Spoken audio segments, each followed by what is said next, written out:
Hello guys, welcome to my YouTube channel. My name is Chiku and I am a recovering validation junkie.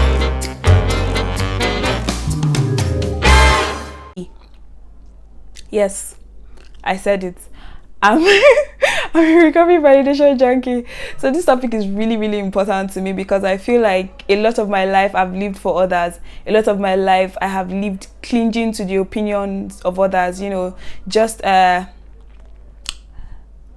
judging myself by basically how others see me, or not doing stuff because someone that I know feels like, oh, it's not good enough. I'm going to give you like this example.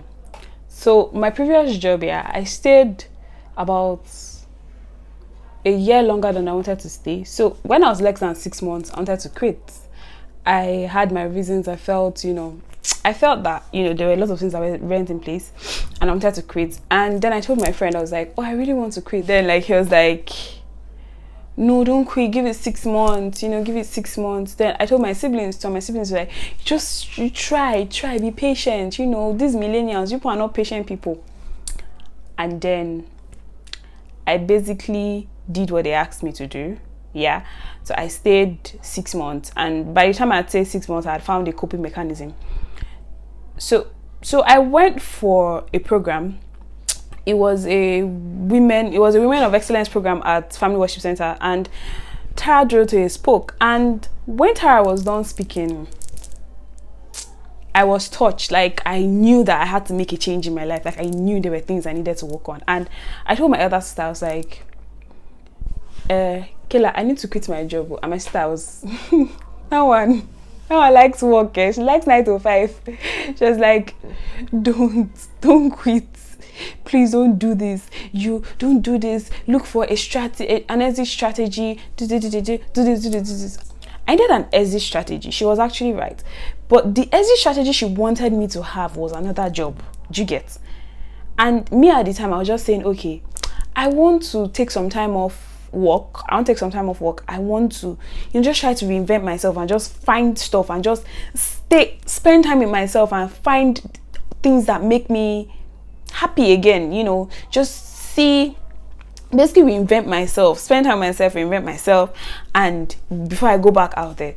And my other side was like, nope, you have to get another job before. And so I started applying, and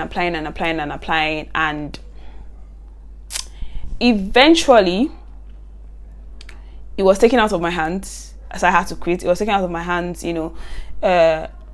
something happened. I had to move to another city, and I didn't want to move to the city where I was transferred to, so I had to eventually quit. And I kid you not, if that had not happened, I legit think I would still be in that office. I legit think that I will still be crying every day or complaining and just saying, I want out, instead of taking matters into my own hands and just doing what I want to do. There are a lot of things that not having validation has stopped me from doing. Something is laid in your heart. You have a dream, you have something you want to do, but because you're not getting the necessary validation to do it, because you're not getting the yes from the people that you want to get the yes from, you've refused to do it. Or you take it to somebody and the person basically criticizes it and says, oh, this is not, I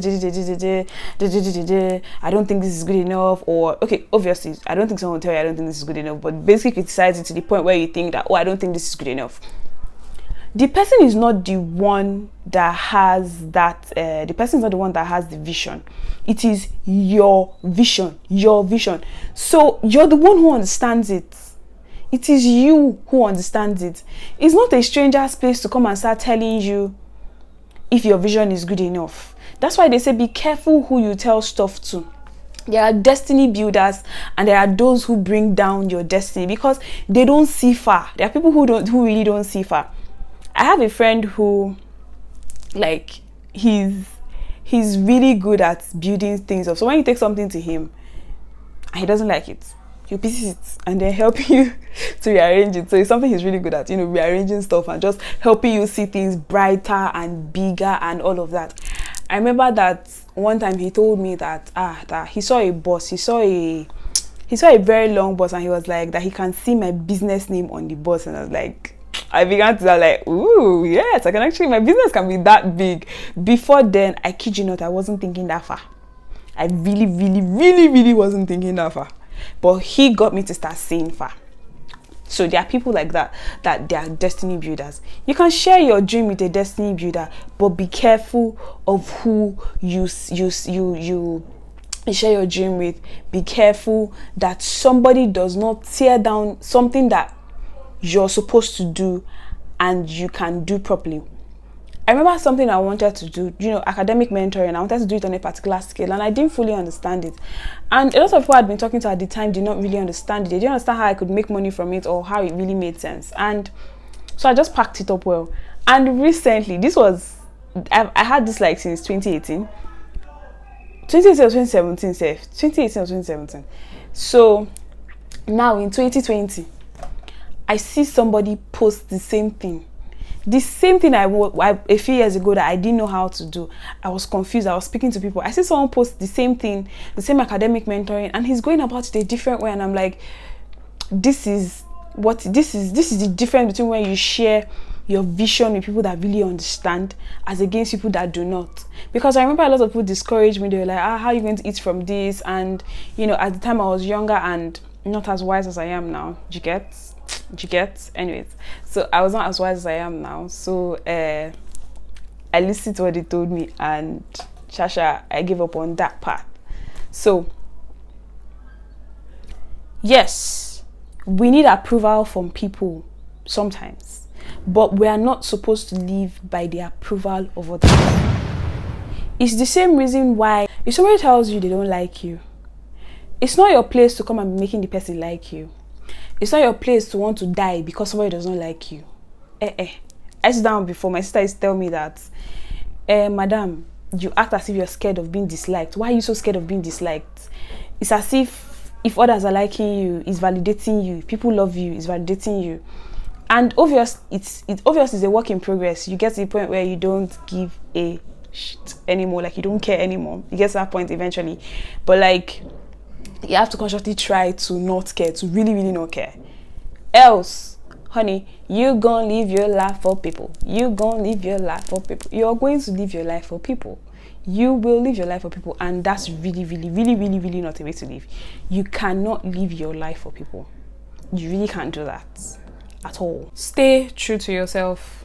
If you know in your heart of hearts that something you want to do is like really, if you know that it's the right thing to do, if you know that it's important, then do it. Then go with your guts and do it. Along the line, I feel like people will get on board, or you will realize that, the way you wanted to go about it is not the right way to go about it, and you will learn from that experience. But do not live your life for others. Do not live your life clinging on the opinion of others. Do not define yourself by how people define you. I mean, this is something that I know that I'm guilty of. Sometimes I tend to forget who I am. If like I'm having an issue with somebody and then the person is like, oh, you're this, you're that. I just naturally begin to think, hey God, so is this really how I am? I begin to think, I'm like this, yeah? God, when did I become like this? When did I become this person? And it's like, but does that person really know you enough to define you? Does that person know you enough? Are you really who that person says you are? So, who are you? Okay, yeah. So, there's something I'm working on, yeah. And like, it's a project I'm working on, and I'm supposed to buy a domain name. For it, and guess what? Baby girl has consulted, I've consulted Joshua, I've consulted Dele, I've consulted Jamie, so I consulted 3 people just so that I can buy a domain name. Okay, and here's the thing. So I look at the domain name, yeah. Sorry, I look at the website, I look at their packages, yeah, and I'm like, okay, so Joshua, what do you think of this one? Joshua, what do you think of this? And I'm sure that Joshua is tired of me, but he'll be fine. Okay, so yeah, so basically, yeah, validation junkies seek the approval of others for basically everything that they want to do. And I'm going to talk about a project, yeah, that I wanted to do late last year, and I presented to someone that's really close to me, I presented someone really close to me, and I was like, oh, okay, so this is something I want to work on. I want to do this. I want to do this. And I showed him a couple of things I'd written about it, and I was like, okay, so what do you think? And then he goes, my opinion doesn't really matter. What matters is what you think. So if you think that this is good enough, then I think it's good enough. And he was like, what do you want? What do you intend to pass across with this? He just wanted to make sure that I really understood what I wanted to do. And I told him, okay, this is what I intend to pass across with this. And then he was like, okay, so go for it. So tell your story. So do what you want to do. And did Ashes and Chiku listen? Nah, she did not listen. So I'm trying very hard to make sure that I stare directly, because they say like look directly into the lens, and it's like so it's conflicting. Sometimes I want to like look like this, and then sometimes it's like, okay, look into the lens, so should I look like this? So should I look like this? Like, it's a bit confusing. Anyways, so yeah. So did Ashes and Chiku listen? Nehi, she didn't listen. So I basically stalled this thing because I was like, I need approval for this. I need approval from my friends. I need approval from those that are really close to me. If they don't give me approval, how the hell am I supposed to move on to the next level? Like, do you get? So basically, I stalled. And I stalled because I felt I had not gotten the approval that I needed. I needed those around me to, boost me and lift me up. I was telling my sister one time that I want to do something. I want to do like a career thing, like a career swerve, yeah. And my other sister was like, she's like, I don't think you can do this. I don't really see, it's going to take a lot. It's going to take a lot, And then I began to think about the work that it's going to take, and then I was like, okay, this looks like it's going to be a lot. And so I paused. And then one time my sister came back, she was like, oh yeah, this stuff talked about, so why haven't you started doing it? And I'm like, is it not you that told me that you didn't think that I could do it, and basically discouraged me? And she was like, no, that's not what I meant. And then I was like, but that's what I decoded, So basically, if you're a validation junkie, you're going to live your life for the approval of others, so you're going to live your life waiting for the approval of others. Thank you so much, guys, for watching. Please click on the notification button below. If you haven't subscribed, please subscribe so you don't miss a beat.